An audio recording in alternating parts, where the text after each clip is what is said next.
Well, last night when Maryland was in trouble, down 6 in the second half, it was Selton Miguel that they turned to get a huge three and get things turned around against Wisconsin. And it was fun to hear this man tell us some Selton Miguel stories last night on Big Ten Network. He is, of course, the former head coach at Kansas State where he had Selton Miguel. Now you see him on BTN.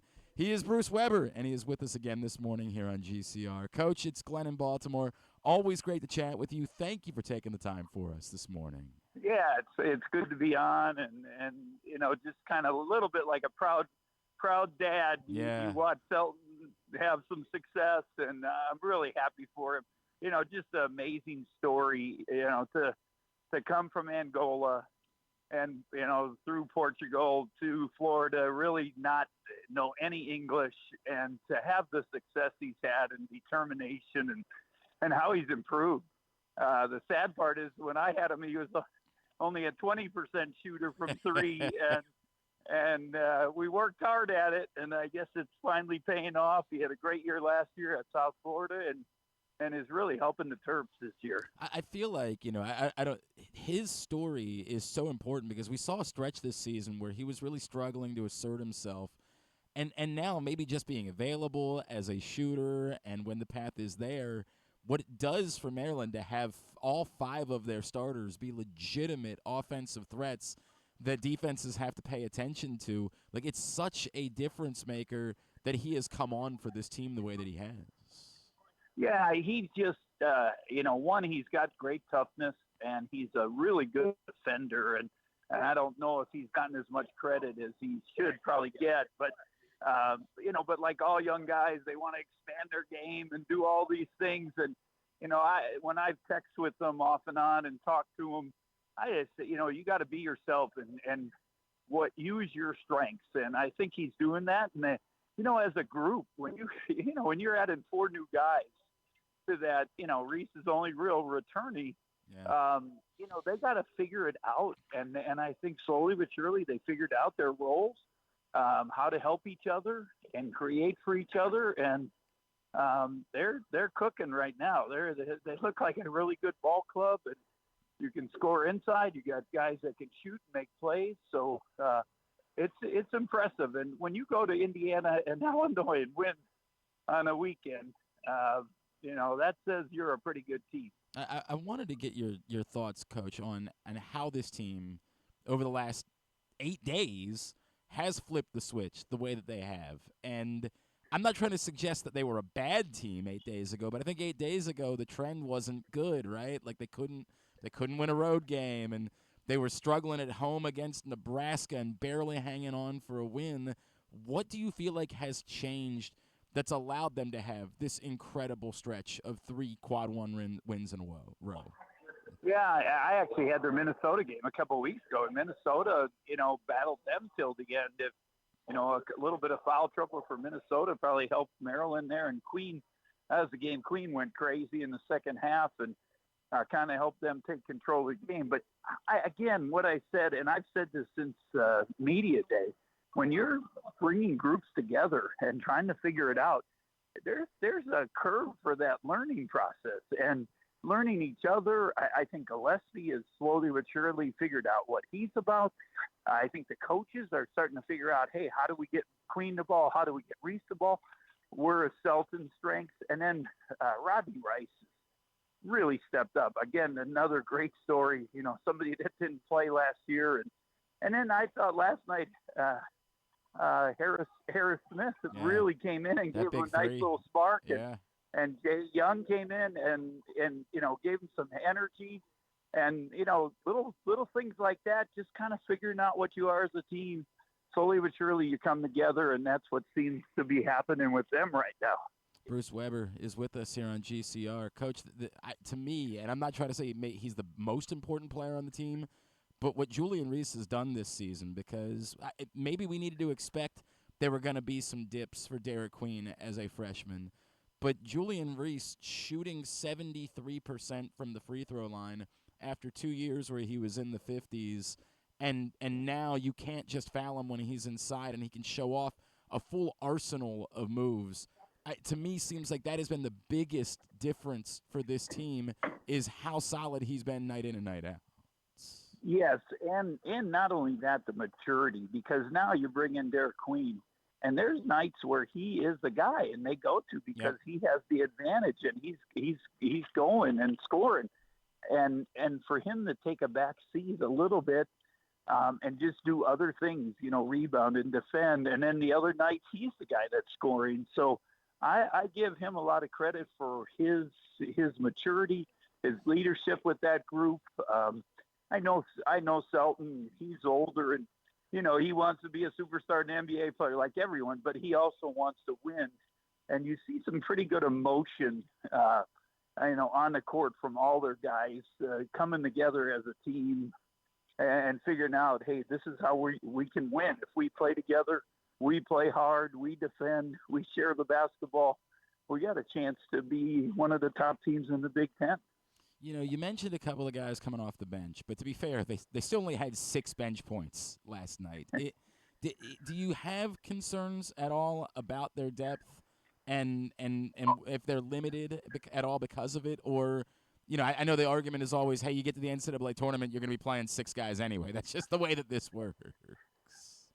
Well, yeah, I think there is a concern, and very few coaches right now. And I talked to Tom Izzo because he's a good friend.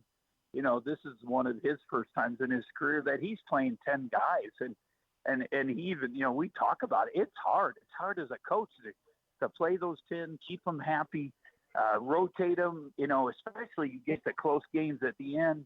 Who's going to be in there? You go, as a coach, you go with your gut feeling, who you trust at that last 5 minutes, but he's been able to do that. So, they have 8 guys, I think that coach feels he can put in. The big thing is you get late in the season, are you going to have injuries? Are you going to have foul trouble in certain games? And that's, I guess, if you had a fear as a Terps fan, that would be the thing your concern would be, to hopefully stay away from those 2 things that make a difference in games and the finish of the season. The other thing to me that's like so encouraging, this team a year ago had like one guy that could consistently knock down a 3-pointer. They had Jameer Young, and that was it. They were an awful shooting team last year. But what we saw, I'll be honest, when I was starting to talk, the first thing I was going to say, and you brought up Reese's free throws. Not only they couldn't make free throws, they couldn't make threes. I remember being on with you a couple times, yeah. and what about Coach? What does he do? Well, if they can't make shots, there's not much he 100%, can do, to be 100%. honest. And this year, it really helps. They can spread the court. It allows the big guys to be able to have some room to work. And people always, I don't think fans understand all the time. Like, you can improve as a team as the season goes on, because you're figuring out, hey, this is where I can get Queen the ball. These, they went to the short roll, picking the little ball screen and short roll last night late, and they did that against Minnesota. And it's tough to have Reese on that block, shooters on the wing, Gillespie and Queen in a little 2-man game. So you start figuring out those things so you can get better as a team, and I think that's what they've done. Now, they still got to go to Ohio State coming up, so it is not going to be easy. That Ohio State is, I guess, a unusual team. You just never know what you're going to get, because they've beaten some of the best teams, but then they haven't played well in other games. So they're going to have to play well. But if you look at that schedule, you're not looking too far ahead. We reviewed it last night late that they're sitting pretty good if they can get through this Ohio State game. And I'm not saying they're going undefeated, but they are going to be in pretty good shape here down the stretch of the game if they stay healthy and keep playing like they are. To your point, most of the most difficult part of their schedule is through. Obviously, they still have Michigan State to come, and ironically, Maryland never wins at Penn State, and that's go figure. But like for the most part, the most brutal part of the schedule they're through. What you're just talking about for a second, Coach, the ability as they're growing, they can knock down shots. Everybody's contributing. How much of a threat is this team? Like, is this a team that now, like, you look at and say they can be a top 4 seed in the NCAA tournament? Like, they're a team that has the pieces that you need to make a deeper run when it comes to March. Yeah, I don't think there's any doubt. And, Andy Katz has been on there, had them on the bus going to, being the top team for about a month now. And then they had the little setback on that West Coast trip that Andy kind of got off the bus a little bit. Now he's back on and he wants them in the top 25. So I think there's a lot of people that feel they have a good upside. You got guard play, you got big guys. I guess, just as we talked about, your question would be depth and staying healthy. But if they do that, if you finish in the top 4 in the league, you got to have a chance to be, I don't know about top 4 seed, but definitely, 5, 6, somewhere in there, and a chance to make a little bit of a run in the NCAA tournament. I think we have a lot of teams in the league that can be Sweet 16 teams. Now you're going to have the right breaks and matchups to kind of move on and get to that Elite 8, Final 4, and but you never know. And they're one of those teams right now that looks like they can, be involved in the tournament and do some damage. Tell me if I'm crazy for thinking that it's good that they have this little break now, because they are going to be riding so high, and everybody's going to be telling them how great that they are over the course of the next few days. I almost worry that, if the Ohio State game was on Sunday, that you'd be in a prime letdown spot. As a coach, is it maybe a good thing that you have a week off, you get through the part where everybody's telling them about how great they are, and then you go play a game after that? Well, it might be even the other way, where they have too many days to hear how great they are, and they can't recover. But you want that bye week. Sometime, because they do need rest. You get legs back. They've had a really tough stretch here. And we'll see what happens with Ohio State over the next, this next stretch here with their game. They got Penn State, I think, coming up tonight. And, you just never know. As a coach, though, once you get in feeling good about your team, you want to keep game rhythm. I'll be honest. And, every 3-4 days you want to be playing and keep that rhythm. And then there's a point when you feel in the season, if you can get that bye week and give them 2 days off in a row, it always helps. And fresh legs, fresh minds goes a long way, especially when you're in the dog days of February. There's no doubt about that. Coach, what is on the docket for you now? Where are we seeing you? Where are we hearing you? What's the schedule look like? Well, I get a couple of weeks out of the studio. They asked me I'm doing a West Coast swing. I'm doing a Oregon and Washington swing, and then back in the studio the last 3 weeks of the season, and then we'll be in Indianapolis for the tournament. And that should be a blast. I mean, with all the teams. It's insane, right?